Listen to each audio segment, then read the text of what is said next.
Okay. you. Hi, we're the group The Beliebers, and we all researched various tools, so I will go first. For my first tool, I did the UDL Book Builder. For this, you can create an account, which if you already have a UDL for their cast for to build their lessons, the same account works for this. So you don't have to create a new one, but it's free, and you can go and look at. So for this website, it's a tool that allows you to create um, books for your students and find books that are already made that can be read aloud to them. So if you want to find books that have already made, you can go to Model Books, and you can search through just the title, author, illustrator, a school or group if your school has made one. You can search grade levels. So right now I'm in second grade, and I want to see a language arts book that is fiction, and you can choose various languages. So you have all of these to choose from depending on the students in your classroom. And you can do that and search the books. And what comes up, well, there are none that match this, but if you wanted to just do various grade levels, I guess, you can search various grade levels and uh, get search results, and hopefully you can get a book. So if you're looking at one, here's Finding Jaguars. I read this one earlier today, and you can download it, and once you download it, or you can read it right here, once you choose to do that, it opens you up to a different page, and it allows you to click on the bottom for it to start reading. It gives you tips on how what to discuss with your students, and it allows you to flip through the book. And as you flip through the book, you can press play and it will read it to you, and then you can create and edit your own book. So if I wanted to start a new book, I would click right here. I would put my book title in. So if I was doing Cat in the Hat, you can do it on books that are already written. You can insert the author, the illustrator. If you're doing it for a school or a project, you can insert that here. Content area, anywhere here. You can pick your genre, your age groups that you think this fits well with, the language you want it to be read in, how you want it to be oriented, and then you get to pick all from these fun characters down here for the kids for them to be read to through these characters. You have to pick 3 of them. You can even create your own if you want. And well, we have to get a little more information. So you can pick anything from here, and then once you do that, it takes you to the area where you can make your book. Once you do that, it takes you right here, and you're able to edit your book. You're able to add your title page, your table of contents, your content pages, and once you're done all of that, and you select the characters that are going to read each page, you can just press complete book completed, and then you have your own book that can be read aloud to your students. So I liked this tool a lot because it allowed your students to really learn to read on their own. It allowed them to, hear the book. So I know that some students, when they're having difficulty reading, it becomes frustrating because they can't finish the book and get through it themselves. So it's nice to have this for the kids to maybe not have listened to the whole thing, but only listen to the parts they need to listen to get through the story if they're having trouble with some words. It also reads in different languages, which is great for schools where you have a lot of diversity. So you can make it so it is reaching all of your learners, because if they're not strong in English, it might be better to give them a book in their home language to make them more comfortable with what they're reading and gain confidence in their own abilities. And it really improves on the reading skills because they don't have to listen to it. And if you have the kids create their own, which they can through this website, they can read it aloud themselves, which practices their reading skills. My critical insights for this were that it really reminds me of Bookflix, which is a website on most computers, at least in Wacomico County it is. And this is a website where the kids can go through and there's already books that are, they have made videos out of them that are really cool. So it's like a book came to life, and then they have just like this where it reads to them or the kids can read it themselves. And that allows them to kind of enjoy reading because it's a different way to read. It's not just using a book. It's something different to engage them in.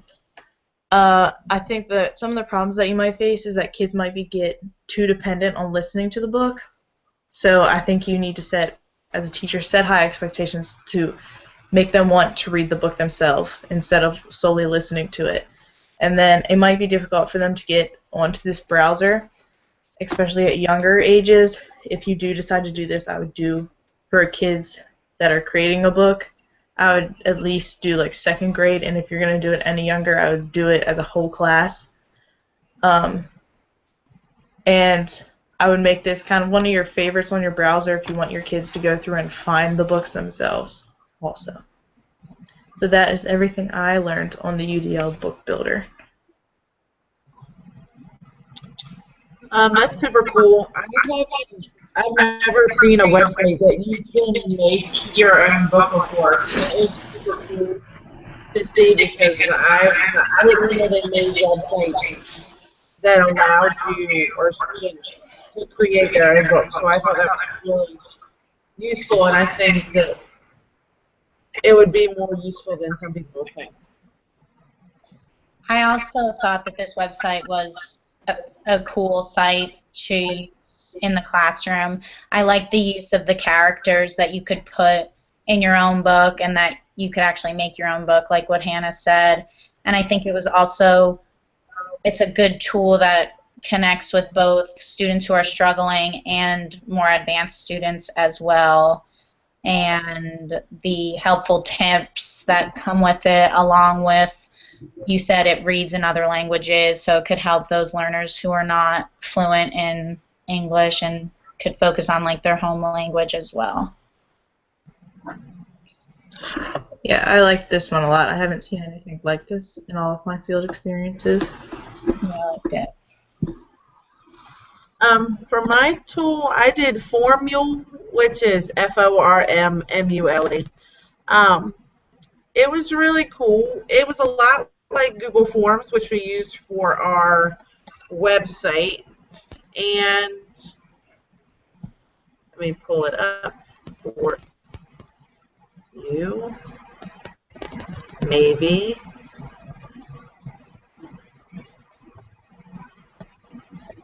Here it is. Can you all see it? Yeah. Okay. It's super cool because they're down here. You'll see all of the different forms and features that this site offers. It will organize forms if you have more than one. It will create reports. Let's say that we as teachers send out a form to our parents of our students. We'll call it an emergency contact form. And as the parents respond, and with their responses, Formule will create a report to show you who responded, when they responded, and what they responded with, their answers, which is really cool. So you're not searching for who did, who didn't respond, and what did they say. It's just a lot to organize, and with Formule, it makes it a little easier because you just title the form and it'll make it a report for you, which I found really interesting. Down here, it talks about how you can incorporate other coworkers and teachers into your same form. So if I created a form and I wanted Caitlin to be able to use it for her classroom, I could share my form to her, and she can therefore go and edit the form into Miss Perron's class instead of Miss Scarborough's class. So it makes it easier because you can share and then you can edit each other's without it editing your own, which is really useful. And then there's another spot where you can take payments, which I thought was super interesting because I didn't expect the site to have that at all. You can set up a form that you can receive payments through PayPal or sites like that. And when parents or whoever you're making the form for pay, you'll get a notification saying, "Hi, this payment's been made and it's gone to this account." You hook your some sort of account up to Formule. Different than Google Forms, you can customize the themes of your forms. You can really go into detail with decorating them and making them more personalized and stuff, um, which I thought was really cool because it just adds a little more personality to the form so they all don't look the same and they're not so general. Down here, there's a spot that says instant notification, which I was talking about. As soon as parents or whoever you're sending this form to respond, Formu will send you a notification or in an email form, or you can even set it up as a text message form that says, "Hi, John's father responded with this answer, and here is what he said." So it's really convenient for teachers. It's very organized, and it's really helpful with feedback that's been returned. And you can also embed these forms, like Google Forms, into, say, your class website or a PowerPoint. You can do a whole bunch of different. You can embed it into a whole bunch of different things. So as you can see, Formula is really useful. I plan on using it a lot because it's really easy to use. It's very convenient as a teacher to use, and I don't really see a problem with it at all. When I was researching the site, I found nothing but positive aspects from it. I agree. I think that everything you showed us and you told us that it is kind of like the Google Forms that we did and we created the survey with. But I think this is a good that can do the same things that Google Form does, but without going through Google, because sometimes that can get a little tricky. Right. So I think having the ability to share that and, like you said, edit it with other teachers, I think that helps out a lot too, because being teachers, you have so much to do, and if one teacher had a little free time and created something that could also help out another teacher, being able to edit and share ideas to make that survey or whatever it is, the form that you're making, better, I think would help everyone out in the situation, and that it would be a good way to create a survey. Yeah, I like the fact that it can be sent out to your parents and then you can get it filled out through that. Because I know in my internship, some of the kids, just getting forms from them, you'll never see it again. Just because they lose it, or like pieces of paper, they lose it. Their parents, they left it at home, their parents didn't fill it out. This is an easy way for parents to fill it out. It's an easy way for them to get it without the chance of losing it, or the chance of something just happening to it, 'cause that happens all the time with paper forms. And I also like the fact that it is able to be shared between teachers. Because I know in my internship right now, we are really big on sharing with the other teachers in the building, especially at our grade level, because like we have a time where we just go and lesson plan for like a whole week with all of our teachers and give out different forms to everyone, just because you are doing so much. You're already doing so much in the classroom, and to take it all home with you and have to plan something separate like all the time, it's just a lot easier, and to be able to share it this way would be a lot easier also. Yeah. Okay, so my next tool that I researched is Rubistar, which is a website that helps you make your own rubrics. So I'm going to show you.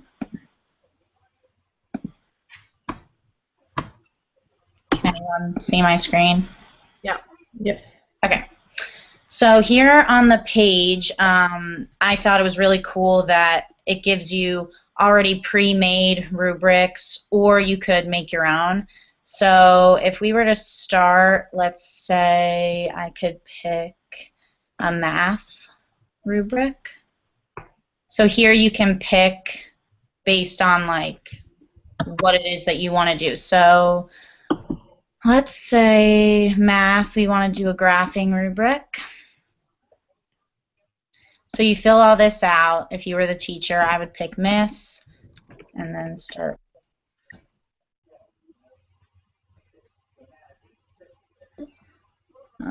So we'll just name it graph rubric for now. And I guess it just asks for your zip code so that they know which areas are taking advantage of this website. So here, if we were to just create your own rubric, you could over here choose units. And then here it gives you the 4, 3, 2, 1, telling you obviously 4 is the highest and 1 being the lowest. And based on the units, it says all units are described in a key or with labels, blah, blah, blah. So then the next one, I'm just going to pick 1 for each.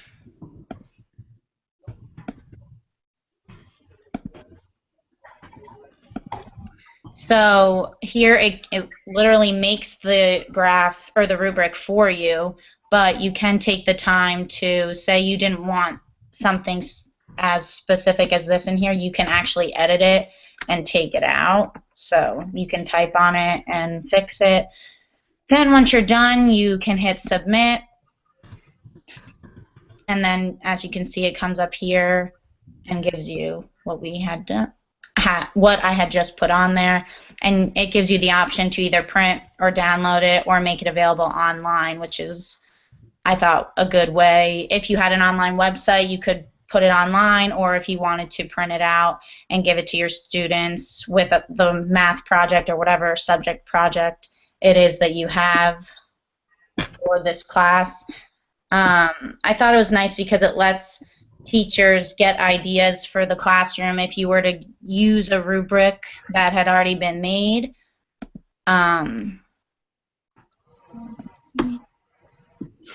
Okay. I don't know, you can't see me, but okay.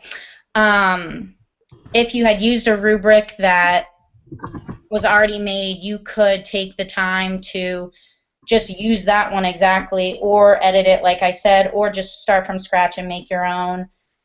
It's definitely a good tool for teachers to use rather than creating your own spreadsheet and I don't know. Can anyone see me? No, we see your Rubus star still. Okay. Well, so yeah, I thought it would be a really good tool for teachers to use, and it would benefit everyone rather than coming up with a rubric from scratch and it being not as well made. This website was perfect for that. I really didn't see any problems with it. It's a great site that has many different subjects that can be created. And it gives you good ideas for certain rubrics that you can use for anything. Like it could be on a project, it could be on a homework assignment or anything. So I thought it was a good website. I didn't really find problems with it. I liked it a lot. I think that one of the harder things that I think I've done while in the program has been making rubrics, because that's one of the things you have to do when you're taking your courses on assessment or anything like that, where you're creating one or you're creating something for your students. You have to make one, and I think that's one of the harder parts, just kind of just knowing what you want your students to achieve, but to put it in like the words that sound really good sometimes can be a little more difficult. So I like that a lot. I like that too. Nicely, and that it is a guide for you. I think that's a great resource for teachers. Yeah. I liked how you could pick a rubric and then edit it, because a lot of times you find that you find rubrics that might work for what you're doing, but they don't really fit all the way. Like they have too much of something or not enough of another aspect of whatever you're grading. So I feel like being able to find one and use it and edit it is really the best way to go about finding the perfect rubric for whatever you're trying to grade, because you can really make it saves you time because you're picking one that's pre-made, but then you can edit it to be what you need it to be. So I found it really, really useful, and I think that it will be used a lot. Yeah, I definitely think teachers take advantage of this site, especially editing their own rubric off of one that was already made because it's formed so well. There's just the flow of it from going from the highest to the lowest. So I definitely think this is a very important resource. Kelsey, did you have any other tools that you wanted to discuss? I have the cast translator. This is a tool in which you can use with your students to go through the scientific method, really, which I thought was really cool because I feel like in all of my time in the classroom, I really haven't seen that. So what you get to do is, I've already started one from earlier today, and you go to your project. So you create your project's name, and so I did mine on Force in Motion because that's what I did my homework assignment on earlier today, was one of a simulation with this. So what you do is you can go in, and the first thing you start is your project name, and then you do a hypothesis, and once you click on that, it will take you to where you get to write it. And the one thing I really liked about this is that you can click right here for Max's report, and it will open to Max's report, and I'm going to try to share that with you. What will happen when Max does it is you can go to him and he will talk. I am a scientist, but most people think I am just a dog. They see me at the pond and throw sticks in the water for me to fetch. I am curious about how many sticks get thrown in the pond during the year. So my hypothesis is about this study to see how many sticks people throw in the pond during the year. I wrote this statement to help me focus on my research. So what I really like about that is that the students are able to kind of see the thinking that goes into this, as well as you make a step through each process. So the kids aren't just looking at, they're not just kind of going through this on your own, which I would definitely go through this with my students. The first time we did it, we would do it together and work through it together. But you're able to see those examples, and then you write your hypothesis in this area. And then the other part that I really liked about this is that once you're done writing your hypothesis, this is just your draft. The next thing you would do is you move on to the revise stage. And when you go to Max's report again, he'll tell you how he's revising his and his thought process through that, and you'll see his revised statement. And then you go to edit, and you edit yours, and then you move on to the next portion of your research, your scientific method. And if you go to the side, it should, they'll have like little tips for you through another little through a little gecko. He sits over here normally, and he will show you his tips for what you should be doing. And then you just move on to the rest. So you have done your hypothesis, you move on to your introduction, and it describes to you what your introduction should be talking about, and then you can go look at the examples again, and then you go through the same process. So every time that you go to enter something, you have to draft, revise, and edit it, which I really like because it's kind of hard to incorporate science into the classroom, especially in younger grades, because they don't teach a lot of that.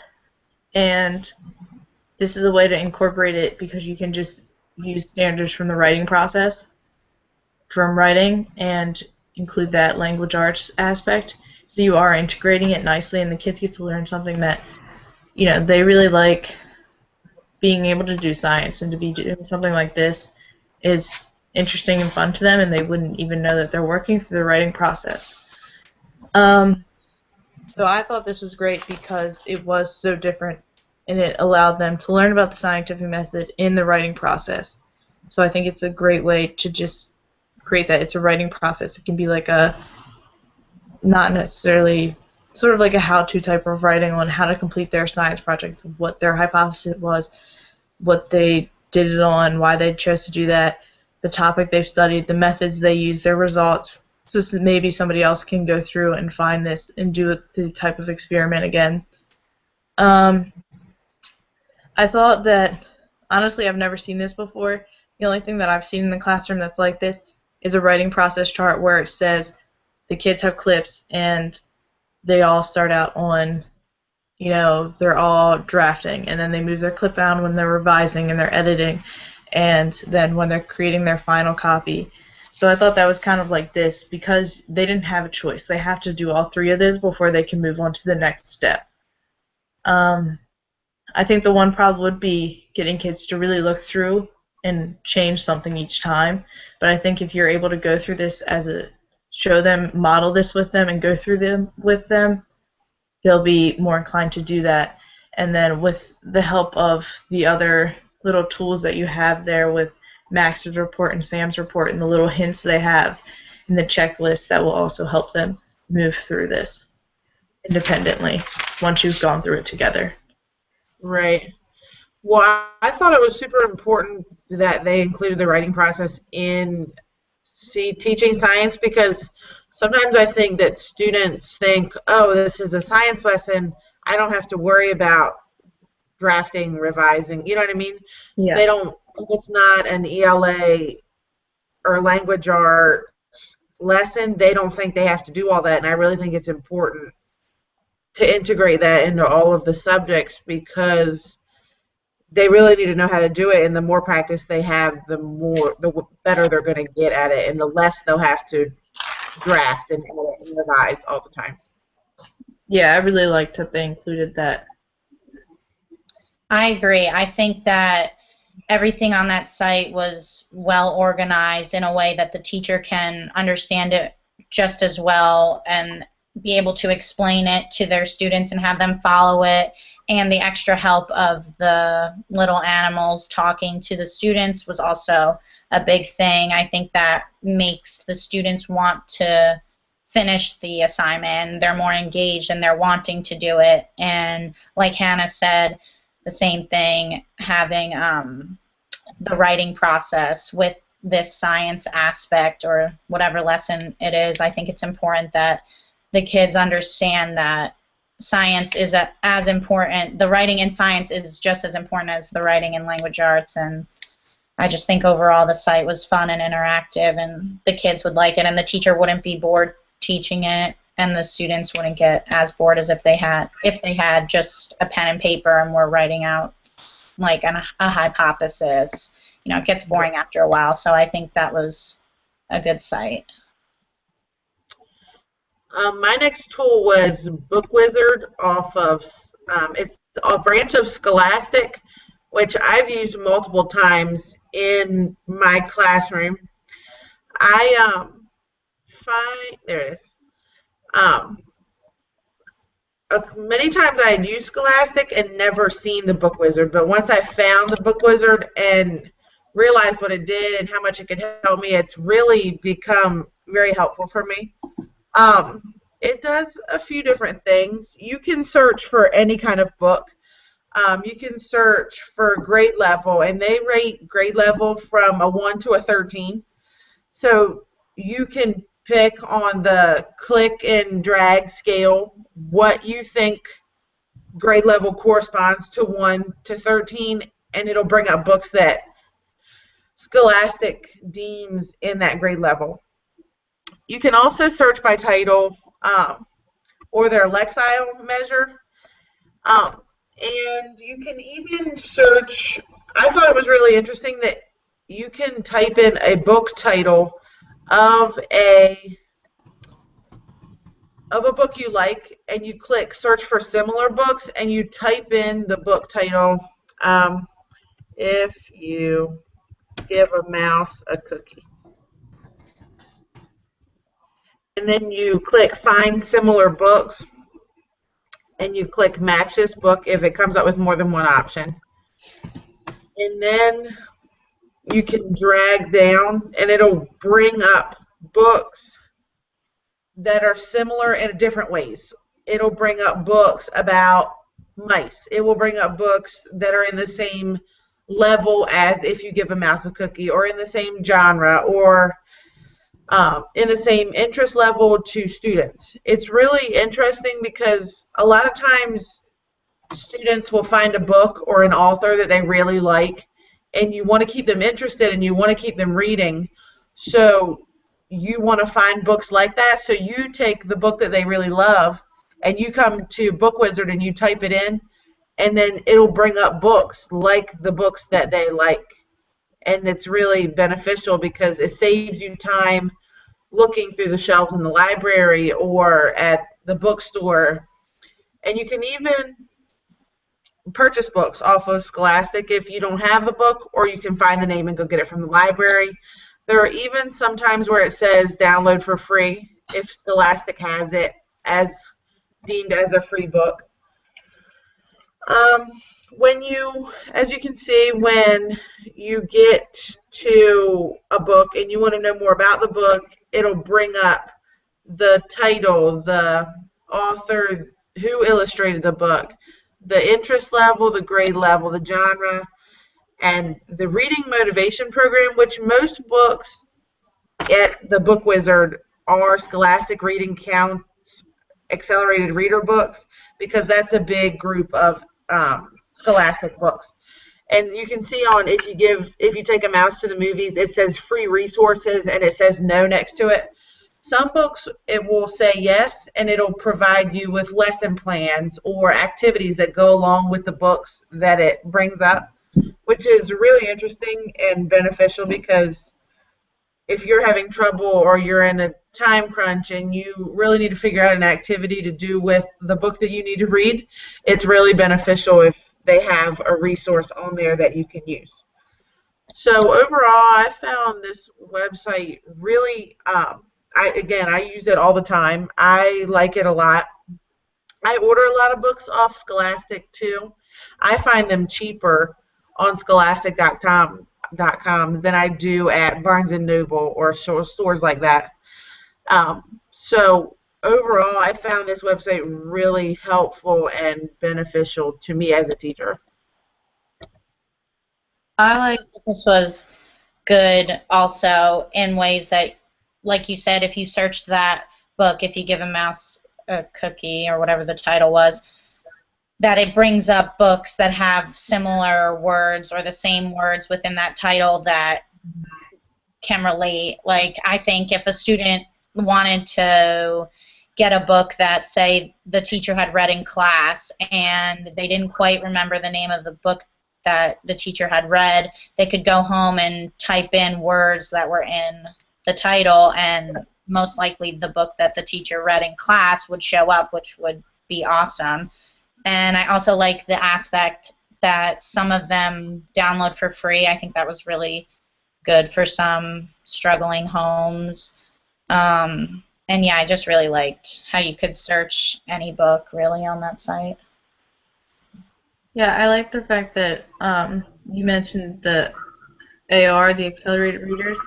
I like that a lot because it's a really big motivator right now in schools. I didn't realize I was going to be on there, because sometimes kids read a book and they're really excited to go take their AR quiz so that they can get their incentive, because it's a fun way for them to, it helps motivate a lot of kids that might not normally be avid readers to become an avid reader, because they want to go to that incentive, and in turn they create a love for learning and reading. But sometimes it's difficult to find the books, like they've read it and then they go online and it's not there. But this tells you up, like, when you go through it, that that is one of those books. So that can even help motivate them more. And I love the fact that there are free resources for some of them, because sometimes you just need that when you're a teacher, I think. You need those free resources that, you know, can help you out a little bit because you are doing so much. And to just be able to go through and find something like that is a really great resource for, this is really great for the students and it's really great for the teachers. I agree. Okay, so my next tool that I researched is called Kahoot. I think we all used it for one of the homework assignments for this class. So let me pull up the website.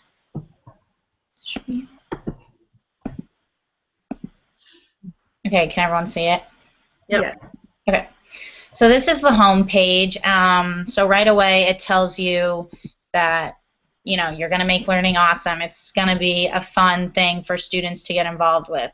So you scroll down here and it tells you how it works. So you can first start off by creating your own or play a game. So if we want to create a game, you can do a quiz, which first you start by making the quiz name. You could do a discussion, or you could do a survey. And I think having the option to pick out of the three to make a quiz for your students is awesome, because sometimes, like if you use this site more than once, you could use the quiz, the discussion, and the survey and have them all be different. I also like it because it's very interactive and it requires more than one person to take the quiz, discussion, or survey that you have. So that could also be a downfall, though, as well. So, but if I were to use this in my class, I would be able to get my whole class involved and have each student take part in it. But the only bad thing would be is if the student were to go home and maybe not everyone would be as involved at home. I also think that the options up here, which you have, there are public Kahoots that you could use and just incorporate them in your class. Like if you didn't want to make one, you could search something. So let's search, well, right here, today's Martin Luther King Day, so you know, you could click this and play it and have your class take part in it, and you don't even have to make one. So I think that was also a good thing about this site. So if we were to make one, I mean, I don't have to run through it, but you can make them in any which one of these you want, but I thought they were all good, and it could be used in all classes and all grade levels. So, I mean, I didn't find any problems with it, minus that if someone were to go home, they might not have any other classmates to play these certain games with, but in class I think it would work well, and it's interactive, which children love because nobody wants to sit in a classroom where it's boring, so I think that this was a good website to use.